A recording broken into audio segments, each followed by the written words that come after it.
राहुल एक मशहूर फोटोग्राफर था जिसे रहस्यमयी और डरावनी जगहों की तस्वीरें लेना बहुत पसंद था। एक दिन उसे एक पुराने पहाड़ी गांव के बारे में पता चला जहां रात के समय अजीब घटनाएं होती थीं। वहां के लोग कहते थे कि इस गांव में एक लड़की की आत्मा भटकती है। राहुल को इन कहानियों पर भरोसा नहीं था।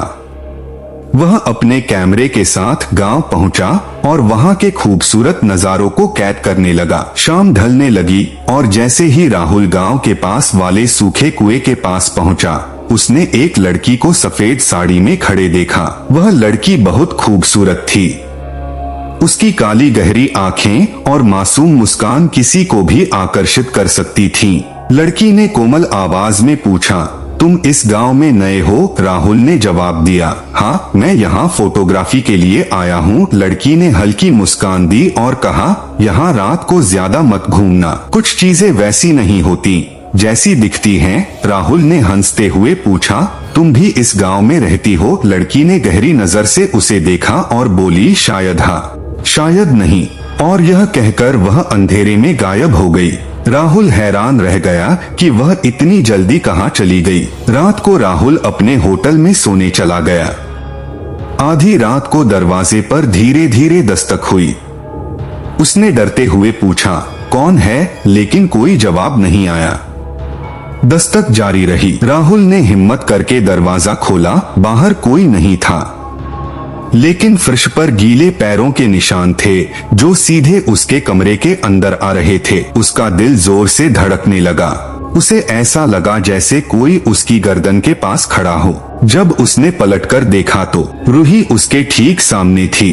उसकी आवाज में एक अजीब सा कंपन था। मैंने कहा था ना, यहाँ रात को मत घूमो। राहुल डर के मारे बेहोश हो गया। जब उसकी आंखें खुली तो उसने खुद को गांव के एक पुराने मंदिर में पाया। सामने गांव के सबसे बुजुर्ग पंडित जी बैठे थे। उन्होंने गहरी सांस ली और पूछा, तुम रूही से मिले हो, है ना? राहुल चौंक गया और पूछा, रूही कौन है? पंडित जी ने बताया कि रूही इस गांव की सबसे बड़ी पहेली थी।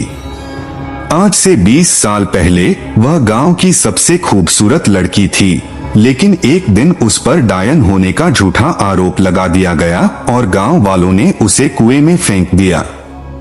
मरने से पहले उसने बदला लेने की कसम खाई। तब से उसकी आत्मा हर रात इसी गांव में भटकती है।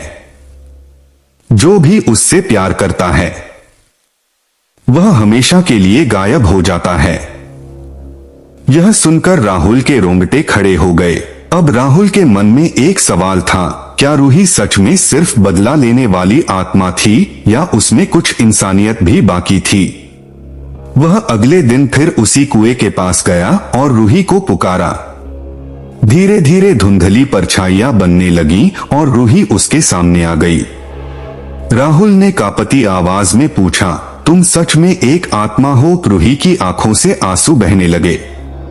हाँ, लेकिन मैं चाहती हूँ कि तुम मुझसे दूर चले जाओ। मैं नहीं चाहती कि तुम्हारा भी वही अंजाम हो जो बाकी लोगों का हुआ।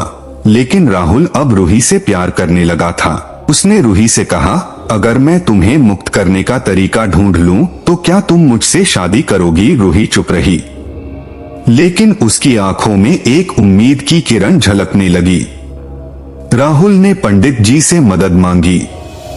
पंडित जी ने कहा, अगर रूही की आत्मा को मुक्त करना है तो तुम्हें उसी कुएं में जाकर एक विशेष मंत्र पढ़ना होगा। लेकिन याद रखना, अगर तुम असफल हुए तो तुम भी उसी दुनिया में कैद हो जाओगे। राहुल ने बिना डरे हाँ कर दी। रात के 12 बजे वह कुएं के पास पहुंचा और मंत्र पढ़ना शुरू किया। पूरा गांव अंधकार में डूब गया। हवा में रूही की दर्द भरी चीखें गूंजने लगीं। रुक जाओ, मैं इस दुनिया में रहना चाहती हूँ। लेकिन राहुल ने अपनी आंखें बंद रखीं और मंत्र पढ़ता रहा। अचानक एक जोरदार चीख आई और सब कुछ शांत हो गया। सुबह गांव के लोग कुएं के पास पहुंचे। राहुल वहां नहीं था, लेकिन कुएं के पास एक तस्वीर पड़ी थी, राहुल और रूही की। कुछ लोग कहते हैं कि राहुल और रूही हमेशा के लिए एक हो गए। कुछ कहते हैं कि राहुल भी उसी कुएं में कैद हो गया। लेकिन जो भी हो, उनकी प्रेम कहानी अमर हो गई।